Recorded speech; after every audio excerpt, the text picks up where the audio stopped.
This KFAN podcast is sponsored by Builders and Remodelers, exclusive Twin Cities provider of Elements Windows. Get the highest quality windows at unmatchable value. Visit buildersandremodelers.com for more details. Hey, friend, I know how it feels, waking up exhausted after multiple trips to the bathroom and feeling embarrassed by sudden leaks. I used to be constantly on edge, searching for a restroom whenever I was out. Then I discovered Better Woman. I was skeptical at first, but 2 months in, everything changed. I experienced improved bladder control, no more heart-stopping moments when I laugh or sneeze, less urge to go, deeper and more restful sleep. I finally felt like myself again, confident and in control. Better Woman is natural, effective, and trusted by women for over 25 years. Ready to take back your control? Head over to BeBetterNow.com to order your supply today. That's BeBetterNow.com. These statements have not been evaluated by the FDA. This product is not intended to diagnose, treat, cure, or prevent any disease. Use as directed. Individual results may vary. And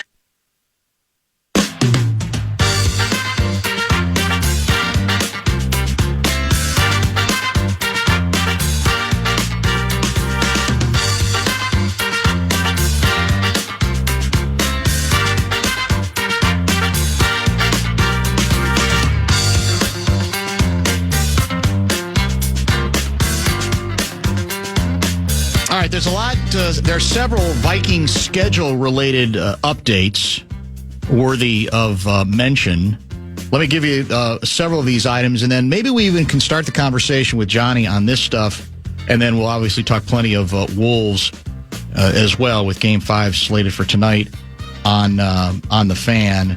We've got Week 1 opener Monday night at Chicago.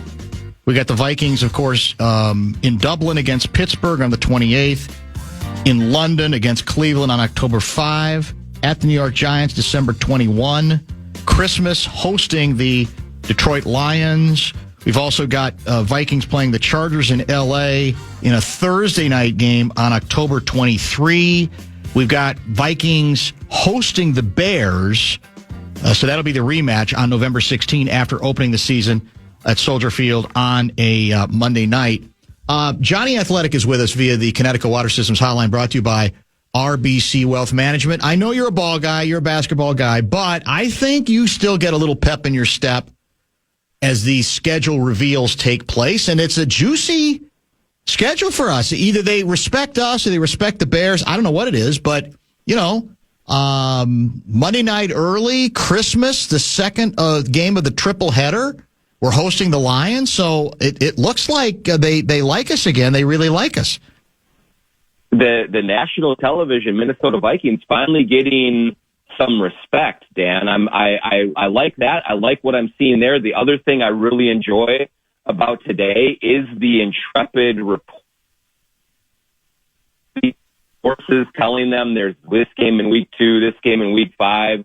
For a thing that's going to be announced literally, an hour later. I mean, it really is Woodward and Bernstein level reporting from all of my colleagues out there. So I'm really impressed. Yeah, it's fun. Shots fired, no, not there, at all. man. Not That's at all. I'm just super impressed by it. It's all great stuff. The theater of it, you just can't make up. Well, it's if they're accurate. I mean, look, we're in a 24-hour news cycle, Jonny. Every minute counts when it comes to breaking the story. I love it. Yes, it definitely adds to the gravitas of the event itself by having the reporting like this. And look, there's a huge appetite for it. Yeah, people are really going crazy over it, and so great. Go get it. It's awesome. Yeah, that doesn't sound very sincere. I will say there seems to be just a little bit of sarcasm there. There's a lot of people taking offense they're accusing me of something I really didn't do. That I'm assuming that the Wolves are going to beat Golden State tonight. I said I expect they will. I said I would not be. I think the way I put it is that I wouldn't be. I'm not ruling it out. Too much weirdness in this league right now, and even with this team. But I would still be surprised, which is very different than guaranteeing or saying it's loser-proof, or whatever the case may be. But what does your gut tell you to expect tonight against Golden State? Yeah, I mean, I do think that they should. I'll say this, Dan, the Wolves should win tonight. They should go out there and take care of business and get this thing over with. They are clearly, without Steph Curry on the floor, clearly the better team. I am a little bit, I would say, nervous about saying it will happen because there's two things. One is I'll give the Warriors a lot of credit, especially defensively. They have made things difficult on the Timberwolves for a lot of this series. The second part is that the Wolves have this very maddening quality, and Jaden McDaniels told me after the game in Game 4, quote, playing down to their competition. And with Curry out, I don't think the Wolves respect the Warriors very much at all, and I don't think that's a good thing. So I would not be shocked at all if this is a nail biter, if it's ugly, if there's turnovers, if there's missed shots, and this thing does come down to the wire. But I do think if the Wolves are serious and they really put their foot on the gas, there's no way the Warriors can stay with them. Interesting text that's come in regarding not just this series, but other series as well. And this comes from, let's get a name here. This is Carl from Lake Elmo. An article today he writes, tells us, noted, I'm sure it was an athletic story, noted the league-wide zone percentage is the highest for any postseason on record, with a few teams having big success with it. Why don't teams use zone defense more often if it is working as much as is being suggested now? Well, I do think that one of the reasons, Dan, that it is working quite a bit is it still is a novelty to a lot of players out there. And so I do think that there is a concern among coaches that if you do use it too much, it is, even that, take the Wolves out of it, who have really had a hard time with it much of the year, but most teams are able to solve it fairly quickly if you give them 7, 8, 9, 10 possessions in a row of it. They figure out where the holes are, where the weaknesses are, and they go after it, they exploit it, and they blow it out of the water. It's definitely one of those things that you kind of use. Steve Kerr said earlier in the series that he used it as a changeup, not as a fastball. And so you use it to just kind of throw the team off for a little bit of time, and maybe that gives you enough to get an 8-0 run and get back into a game or something like that. So I do think that there is, the concern that if the novelty becomes more of a steady diet, that the opposing offenses will start eating it up. And so you just have to use it as just kind of an off-speed thing to mess the game up and then get yourself back into the game and hope you play better when you're playing conventionally. I am rooting for the fans tonight. I think that it would be, as Gargi and I talked about early, be 21 years. It's been 21 years since the Wolves have last wrapped up a playoff series at home. And, look, fans are going to celebrate. If you advance, they're going to love it, whether you're home or road. There was certainly proof of that last year in the Denver series. But in all honesty, I think, at some point you'd like to see fans get rewarded. But even though it's not a Game 7 like it was against Sacramento back in 2004, the fact is it's a great opportunity, right, to sort of celebrate right in front of your own fans if you just go out and clinically take care of business tonight.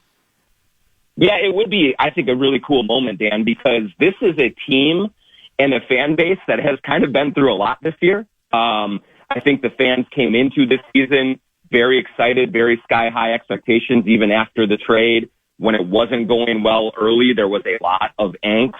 There was a lot of frustration, some booing at home, things of that nature.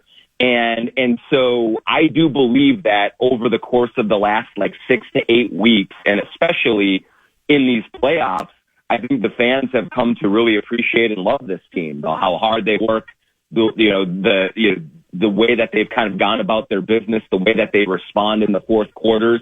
And so you can feel a connection that has really formed. And so in that respect, I do think it would be great both for the fans to have that opportunity to celebrate, to say goodbye to Jimmy Butler and Draymond Green, to do all those things. But also I think for this team to really feel and bask in a little bit of glow and some adulation and some adoration that has formed, because there were times earlier this season where they kind of looked around and said, hey, I get why they're frustrated. We're frustrated too, but do we really have to be booed in game 4 of the season at home? Like there was some of that. Yeah. And so, it would be a nice moment if it was able to close out tonight and everyone was able to celebrate together. What happened to Butler in Game 4? Was he sick? Because I remember I was watching the entire day presser, and he alluded to the fact he wasn't feeling very well. He certainly did not seem to, even as a guy who doesn't like to force things, even by that standard, it just didn't look like he was all there. Yeah, no, he was sick from what I was told as well, from people around him, that he was battling something that was pretty tough. And even some of those people who know Butler well just say when he does have something like that, he doesn't usually respond well. I think some Timberwolves fans would say, well, Julius Randle had a bad sinus infection and he looked all right in game 4 and did okay. But I think Butler was slowed down a little bit by by whatever illness he was facing. But also, Dan, I do think that all of the effort that he put into game 3, when he played incredibly well, when he was really aggressive and it still didn't work, I think, at this age, it's harder for him to summon, game after game of really high level, high aggression offensively and play well defensively. He's also got some kind of an injury to, I think, his, kind of backside when he took a fall in the first round as well. And so he's banged up, but he's also older. And it is harder for him to summon all of that effort that is required, when you're playing every other day and when you're facing Jaden McDaniels, who's been absolutely outstanding defensively in this series. No question. That's we talked about this even before the series began. The Wolves, that's one of the strengths of the team. They've got a number of wing people that can at least make life difficult for Butler. Might not always stop him, but I think they've gotten the better of him on a few of those matchups for sure. Jonny Athletic, as always, is brought to you by our good friends at RBC Wealth Management. At the risk of a prisoner of the moment cliche, of course, that is also a cliche itself, do we have enough evidence already that the Towns trade with the Wolves, or I should say with the Towns going to the Knicks and the Wolves getting DiVincenzo and Julius Randle is the proverbial great, not good, great trade for both teams? It seems that way, Dan, and I don't even think it's prisoner of the moment. Dante DiVincenzo was talking about it this morning at shoot-around as well as a win-win, and it's a rare thing that you see both teams really benefit at a high level with a trade of this magnitude, but it does look that way. I think the Wolves right now feel like they are a little more versatile with Randle and DiVincenzo. They are certainly deeper, and you get the 2-for-1. And then the Knicks certainly have a higher ceiling offensively with Towns on the floor and running.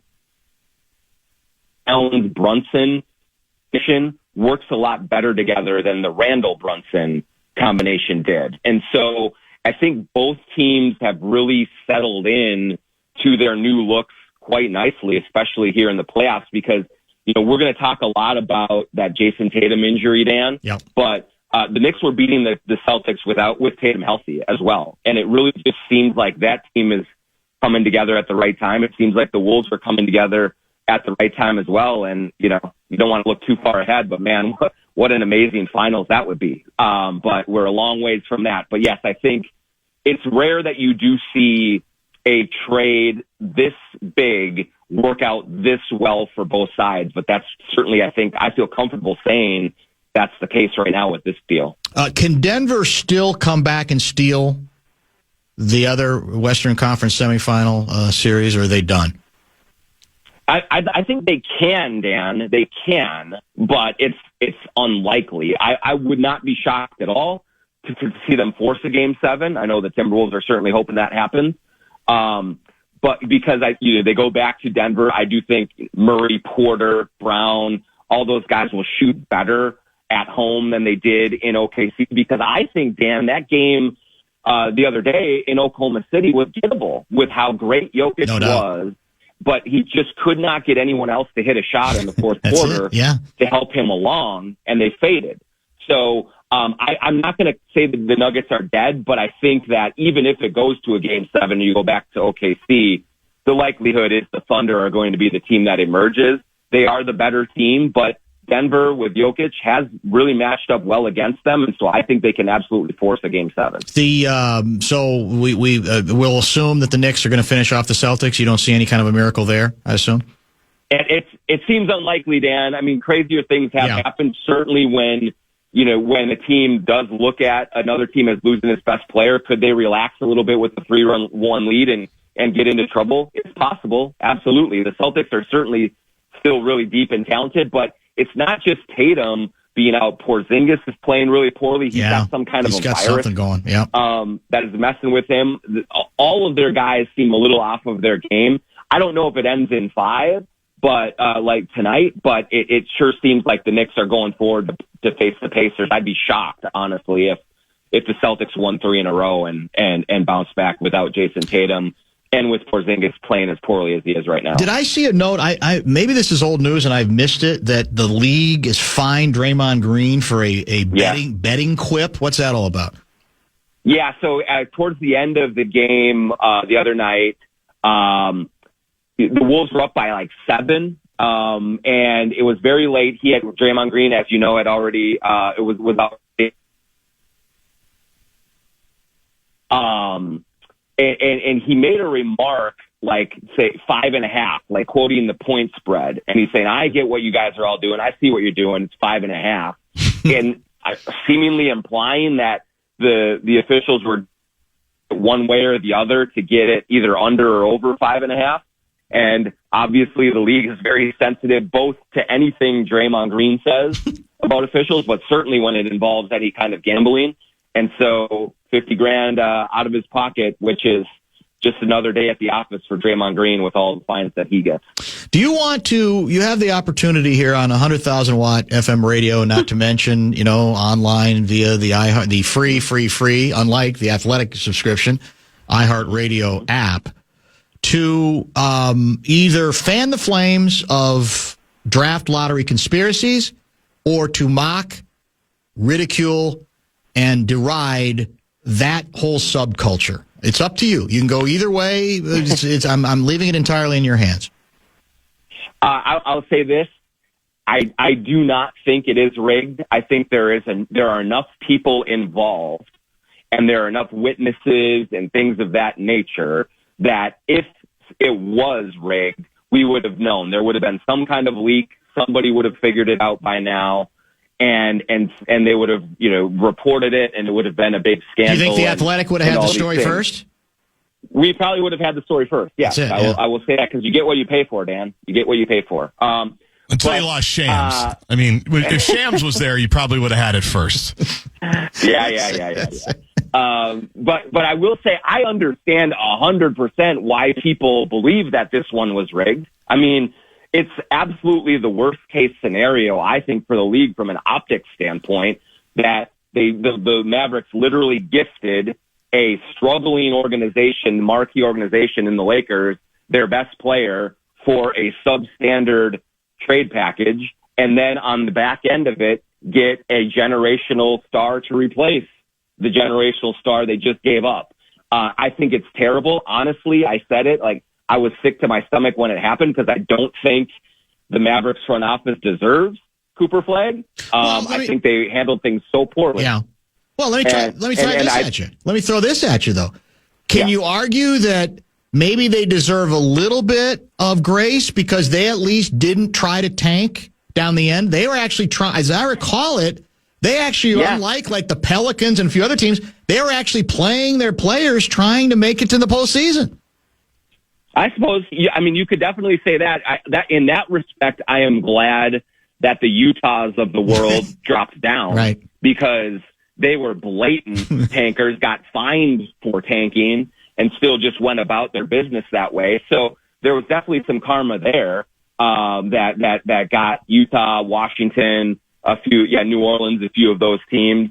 I just don't think that you can do business the way that the Mavericks did business and be rewarded to such a degree that they were rewarded. I'm glad for their fans because their fans just got screwed over by that. But the front office, the haphazard way, and there were some people afterward that Dan that said this is vindication for Nico Harrison. See what happens? It is not. It is complete dumb luck that happened, and he's going to skate on this because of it, and he still made the worst trade in the history of the league. You'll apologize later when Luka this offseason balloons by another 40 pounds and comes to training camp with like 3 pulled muscles and doesn't play his first game till after Christmas. I said this, though, Dan. I said this at the time of the trade. When they made the trade, I said Luka could never play a game in the rest of his life, and it would still be the worst trade ever because of the return you got and the value that he would have had on the open market. Yeah, so, that's the problem. That I was not chuckling when the Lakers went out the way that they did, and Luka was huffing and puffing because it was just still it was still just a dereliction of duty the way that was handled. There's no arguing with that part of it. Thanks for the bonus time. Enjoy tonight. I would love if the Wolves wrap it up tonight.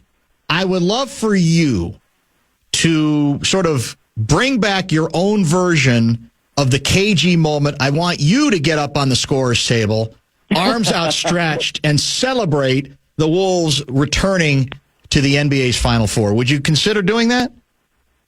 I would think about it because, that's hallowed territory there because you had KG, yes, and then you had Pat Beverly and Ant Edwards at the play-in beating the Clippers and getting up on that table. Right. Yeah, you're to right. Get just into the playoffs. So, maybe I could join them. I'll see about that. Maybe I can get a photographer to take a picture of that as well. That'd be fun. And see that would be fun. I'll see what I can do on that front. Be something very different. I'm sure we would have a good time with that. Thanks again. We'll be in touch. Thanks, Johnny. All right. Thanks, Dan. John Krasinski, formerly known as AP Sports Guy, now Johnny Athletic, brought to you by RBC Wealth Management. Johnny mentioned KG. We've got a bit of sound to play that I alluded to yesterday with Guardsy that we did not get around to playing, in part because I had to make sure it was properly vetted, as in properly censored. It's a KG rant, and by definition, that's fraud. So I think we've got all the editing in place, but what the story that KG tells is fascinating to me, amusing to me. You could even say it's a bit frightening to me, and I'll add this. If you're a Ricky Rubio fan, you will actually feel really good about what KG has to say. The Fan and BigDeck.com want to give you a shot to win bonus bucks. It is our national cash contest. The 4 o'clock keyword is money. Go to KFAN.com and enter the keyword money. Hey, friend. I know how it feels, waking up exhausted after multiple trips to the bathroom and feeling embarrassed by sudden leaks. I used to be constantly on edge, searching for a restroom whenever I was out. Then I discovered Better Woman. I was skeptical at first, but 2 months in, everything changed. I experienced improved bladder control, no more heart-stopping moments when I laugh or sneeze, less urge to go, deeper and more restful sleep. I finally felt like myself again, confident and in control. Better Woman is natural, effective, and trusted by women for over 25 years. Ready to take back your control? Head over to BeBetterNow.com to order your supply today. That's BeBetterNow.com. These statements have not been evaluated by the FDA. This product is not intended to diagnose, treat, cure, or prevent any disease. Use as directed. Individual results may vary. Check out our contest page. Enter for your chance to win a pair of tickets to the Minnesota Aurora home opener against Rochester FC. It's on May 22nd. KFAN.com, keyword contest to enter.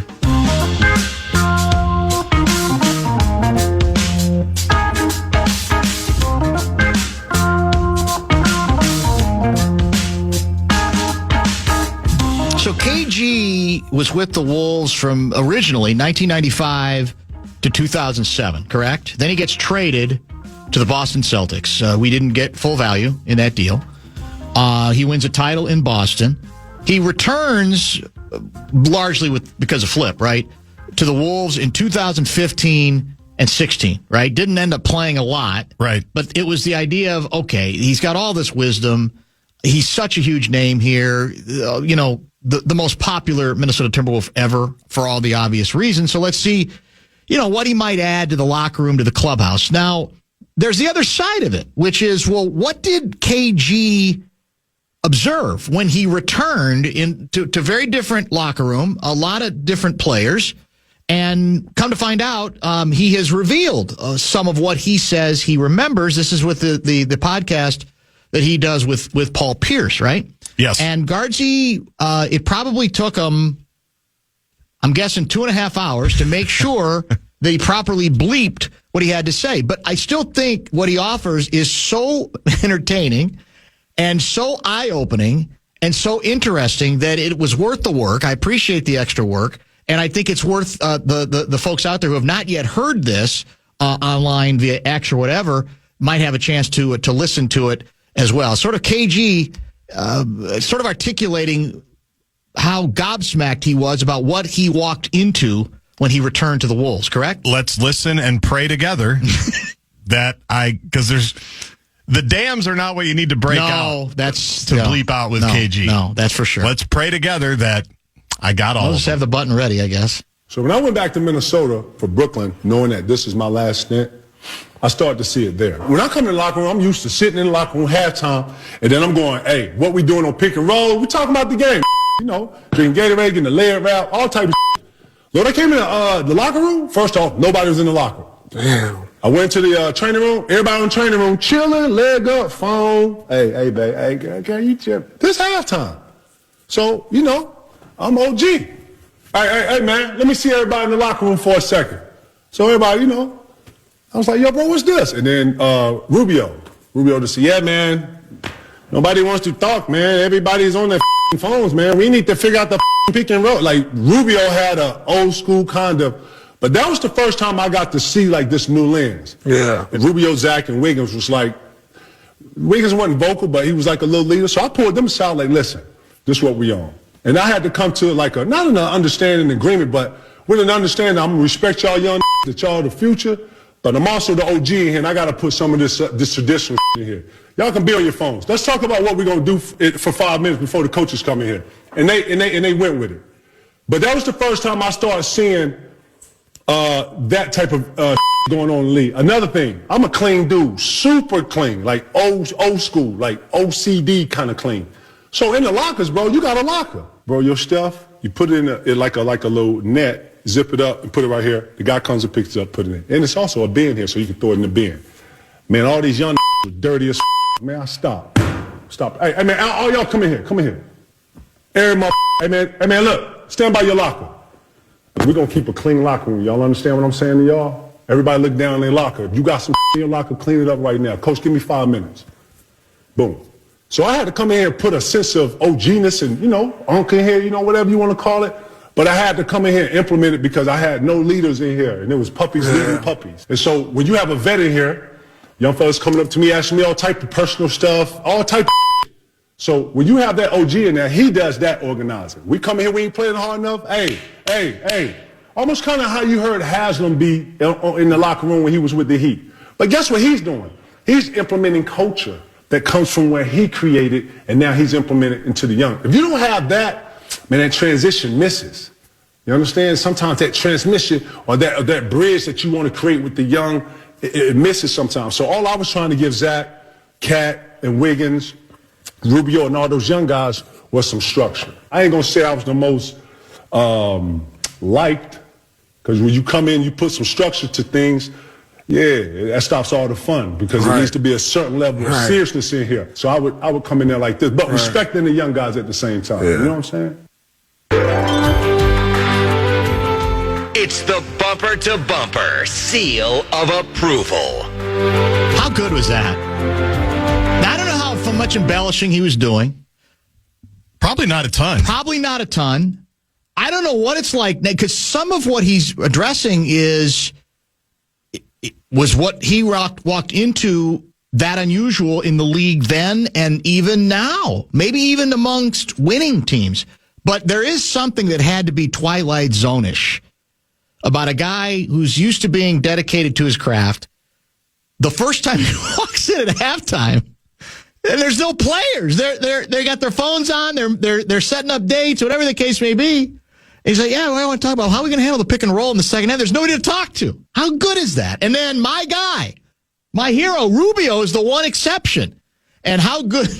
The impression. How about the Spanish accent attempt by KG? How good was that?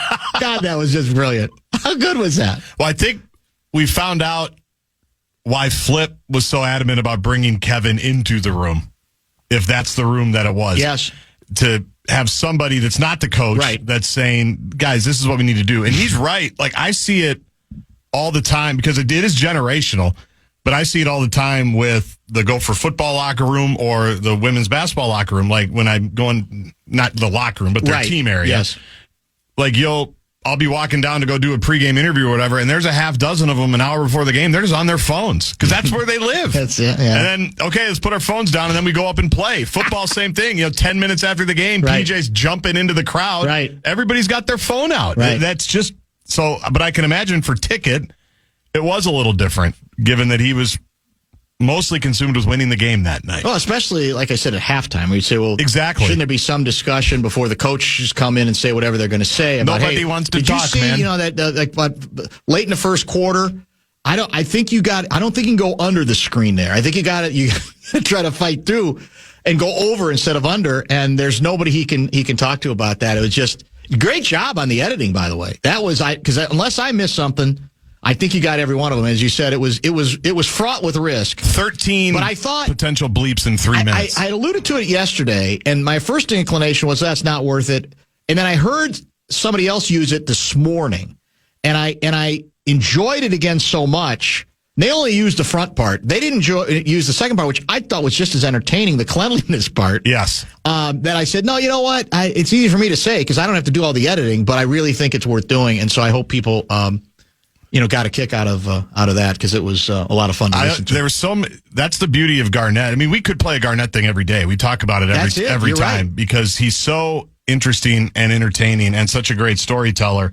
But within that 3 minutes, there was like 4 different versions of KG. I just loved it's kind of like the Chris Webber, David Kahn thing, like in reverse. It is. You're right. If you listen to that 5 times, there's going to be a different thing every time that you like. Oh. I just like I'm imagining with my children when they get their pajamas on and then leave the clothes right in the living room or downstairs. We got a bag right here. There's a hamper. You can put it right there, or you can go down and take it to the laundry room and we can put it right there. But if you put it in this hamper, then mom or your daddy will grab it and we'll actually take it and wash it for you. So you got a bag, zip it up. Guy comes and grabs it. I love the bag. A little net on it. It's so good. Or there's a bin. There's a bin. There's also a bin. You just throw it in. Just throw it in right there. They'll do it. Doesn't have to be right here. Just too good. 2 texts. His Rubio impression was downright impressive. And here's from Larry Mondello guy. So Guardsy puts in all the work to edit the F-bomb filled speech from KG. And what do you know? KG praises Ricky Rubio because he was not like everybody else. Shocker. I'm Ricky Rubio. I'm not like anybody else. Hey, friend, I know how this feels. Waking up exhausted after multiple trips to the bathroom and feeling embarrassed by sudden leaks. I used to be constantly on edge, searching for a restroom whenever I was out. Then I discovered Better Woman. I was skeptical at first, but 2 months in, everything changed. I experienced improved bladder control, no more heart-stopping moments when I laugh or sneeze, less urge to go, deeper and more restful sleep. I finally felt like myself again, confident and in control. Better Woman is natural, effective, clinically tested, and trusted by women for over 25 years. Ready to take back your control? Head over to BeBetterNow.com to order your supply today. That's BeBetterNow.com. These statements have not been evaluated by the FDA. This product is not intended to diagnose, treat, cure, or prevent any disease. Use as directed. Individual results may vary. Check. Carboni's Pizzeria wants to fuel your playoff party. You can visit one of their 30-plus locations to enjoy delicious pizza and get ready for the playoff run, including tonight. Find your nearest Carboni's today at carbonispizza.com. It's the Minnesota Sports Calendar of Calamity. We had some fun yesterday playing a distillation of the first press conference for the new Phoenix Suns general manager, in which there was a kind of a ticker on the number of times he used business cliches, modern jargon, word salad that we've talked about.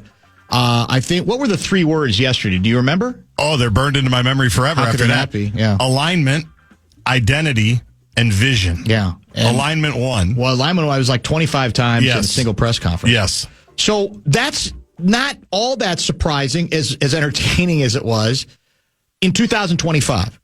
What should be remembered, though, is that in a sense, you could argue that one of our local teams has been well ahead of the curve when it comes to being trendy before what they were doing was trendy at all. Dan Minnesota reminds us that on this date, back in 1990, the Vikings arrived at the Pecos River Learning Center. The Minnesota Vikings arrived at the Pecos River Learning Center in New Mexico for a week-long wilderness retreat aimed at ending turmoil in the locker room. There are all kinds of issues there. There's some people who thought the team was too cheap. There was a comment by Anthony Carter saying he wasn't going to play hard. There was the Herschel Jr. Walker trade. There were charges of racism against Mike Lynn, etc. I want to read, just to give you an example of, like I said, now if the stuff I read was revealed like this was happening this offseason for a team that had been in turmoil, then it wouldn't be all that surprising. But again, this is 1990. Jim Suhan wrote, he went there, and this is, I think, his piece. Let me give you an example of the sorts of things that a football team was sent to do at Pecos River, all with the idea of, we got to learn to trust one another. There's too much discord. We need better collaboration. Better culture. We need better culture. The whole bit, the whole deal.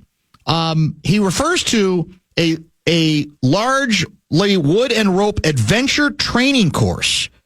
The fondly named Monster glowers down like some medieval torture machine. It stands about 30 feet high and is ascended via a rope ladder.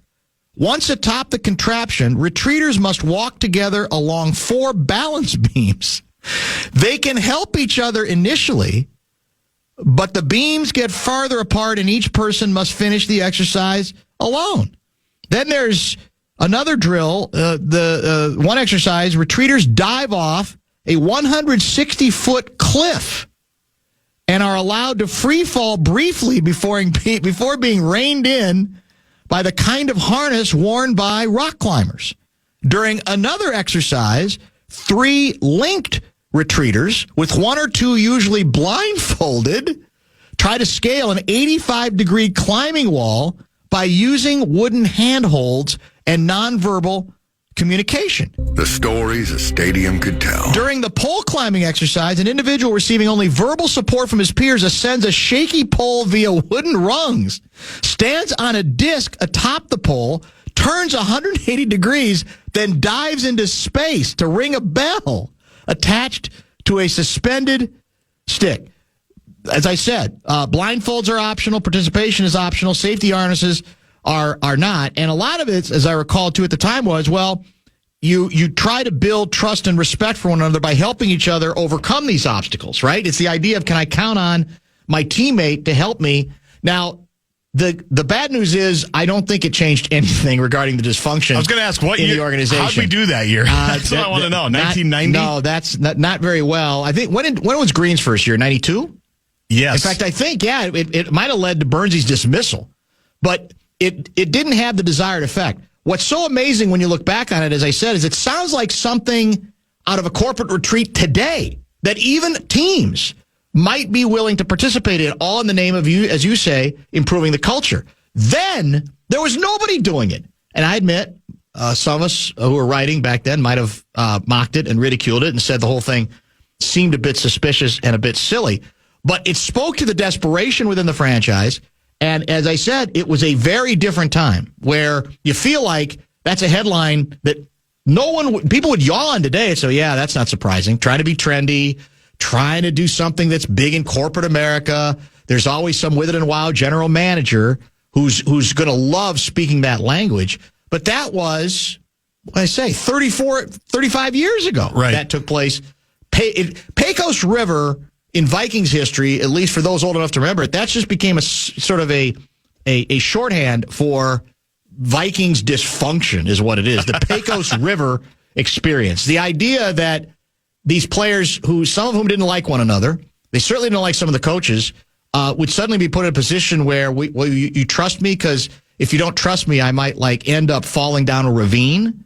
The whole thing seemed rather comical at the time. So Souhan did kind of a follow-up in 2012. Mm-hmm. I'm just taking a look at it. It had to do with Rex Ryan and the Jets. I think they were doing something similar, so Souhan made a link to it. Yes. And he has a quote from Burnsy here. Well, he has a paragraph about Burns. He said, at the minicamp, Coach Jerry Burns hugged members of the media, and cornerback Carl Lee predicted that the cohesiveness could lead to another victory or two during the season. The Burnsy quote, I'll tell you what, after you get done with some of those high wire drills, you're ready to hug anybody. That sounds like Burnsy. In the 2 seasons following the Pecos River trip, the Vikings went 14-18 and failed to make the playoffs. By 92. Lynn and Burns were gone, replaced by Roger Hedrick and Denny Green. Yeah, that was it. So Green's first year was 92, right? Which was a good year, too. But yes, made the playoffs. But the answer to your question is obvious. There was a new coach brought in, new general manager brought in. That's how poorly it went, how little this sort of Pecos River. And by the way, I don't know if I remember reading in any of the stories what the cost was. What did it cost? Obviously, the players didn't have to pay. Right. I wonder how expensive this nonsense was for the organization. Well, I think in the stuff Minnesota sent, I think they have the price for regular people if you wanted to go do is that. Right? I think it's in one of the links. Yeah, but I don't know if you get a discount if you bring your whole 53-man roster. If you bring your whole company there, you get a little bit of a bulk rate kind of a thing. Well, here's the problem. As he writes here, in the 3 seasons before Pecos River, the Vikings averaged more than 10 victories, including playoff wins, made the playoffs 3 times, and almost beat Washington. That was the Darren Nelson game, right? That was, correct. In the 87 NFC Championship game. Seems like they didn't have a great culture, but it was a functional culture. Well, I think the feeling at the time was that the talent was so good that it was the old deal of, well, look how good we are. If we actually learned to trust one another and there was less acrimony, because there was a lot of acrimony, God knows what our limits could be. That was their logic to it, but you're right. They were actually better before the training than they were after the training when Jerry Burns was dismissed. Did we miss an opportunity to rename TCO? Should we start calling TCO Pecos River? Because we see it every year. Yeah, you're right. The Athletic tells us every year in the player survey that we have the greatest culture. What we've built, the culture shield. We brought Pecos River to Egan. Yeah, you're right. We made our own Pecos River. We don't need to go to New Mexico. Kevin O'Connell. We brought it here. Right there with Kwesi. That's the kind of culture of collaboration. All the people, and it's as many times as we had Burnsy in studio over the years, I'm not sure. I mean, one of my regrets might be that we didn't spend more time reminiscing about Pecos River, because I don't think we talked about it that much. I don't remember it. Of all the people in the entire group that it made the least sense to, it had to be Burnsy. That's right. When I just can't even imagine the conversation, what it must have been when Mike Lynn sat him down in the chair at Winter Park and says, Burnsy, we got to get something going. We got to go on a trip. Well, I mean, a trip. I can't do his voice. Nobody can. No, and very few can. He's being told we're going to trust each other by going to this retreat, this business retreat spot in New Mexico.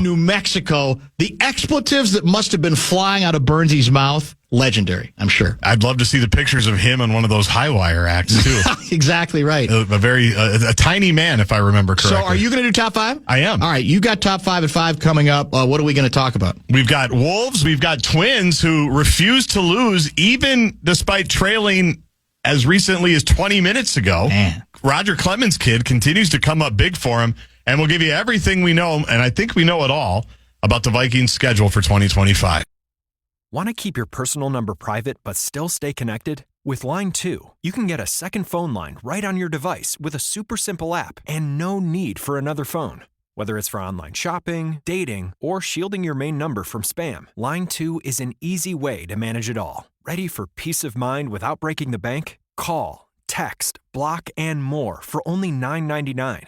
Get started with line2.com/audio or download Line 2 in any app store today. Line 2, your second line simplified.